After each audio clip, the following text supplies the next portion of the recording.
All right, class, settle down. It's time for the big finale. Well, actually it's not the finale, because we have to wait for the next episode to air before we can do that. But today, we are going to talk about the Boston Tea Party. So grab your tubs of butter and lard. It's time to get them brain cows milked. Okay, the year is 1773, and things are getting tense in Boston Harbor. For the past 6 years, the British government has been trying to make the colonists pay for the French and Indian War, and they are not happy about it. Remember, the colonists had no representation in Parliament, and they're being taxed without their consent. This is a violation of their rights as Englishmen. And also they think the tea is disgusting. So in an effort to raise money, Britain passes the Tea Act, which gives the British East India Company a monopoly on the tea trade in the colonies. This means that colonists could only buy tea from the British, and they couldn't buy it from anyone else. It was like the most hated Starbucks in the world. But wait, you might be saying, didn't the British already have a monopoly on the tea trade? Yes, they did. And that was the whole point. The British East India Company had a monopoly, but now they had a legal one. Previously, colonists had been smuggling a lot of their tea from other places, which was cheaper and a lot less aggravating. But now that this act was passed, if they wanted to continue drinking tea, they would have to get it from the British. This was a very unpopular move with the colonists, and they let their feelings be known.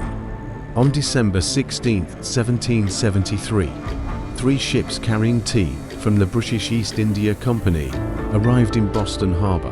On board were 92 chests of tea, enough to supply the entire city of Boston with tea for several months, but no one wanted it.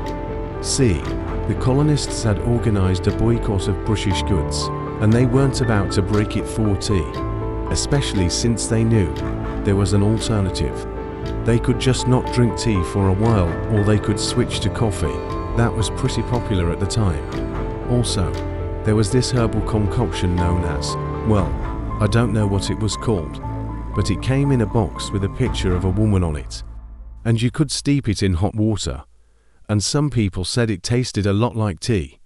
I wonder what that could be. Anyway, the 3 ships carrying all that unwanted tea sat in the harbor for several weeks as the merchants tried to figure out what to do with it. It wasn't exactly moving off the docks. Finally, they decided to unload the tea and store it in a warehouse until they could figure out a way to sell it. But this plan fell through when the Liberty, one of the ships carrying tea, went out of dry dock and into deep water. When the ship hit the water, a group of men, the Sons of Liberty, snuck onto the ship and dumped 92 chests of tea into the harbor. It was about 400 pounds of tea per person, and they kept doing it until every last chest was empty. They then did something that was even more shocking. They left the ship alone and sailed away. See, the Sons of Liberty wanted to make a political statement here, not destroy property. They dumped the tea into the harbor because they knew it would eventually be recycled and used again. And they weren't interested in hurting the people who owned the tea. They were interested in hurting the people who put them in this position, the British.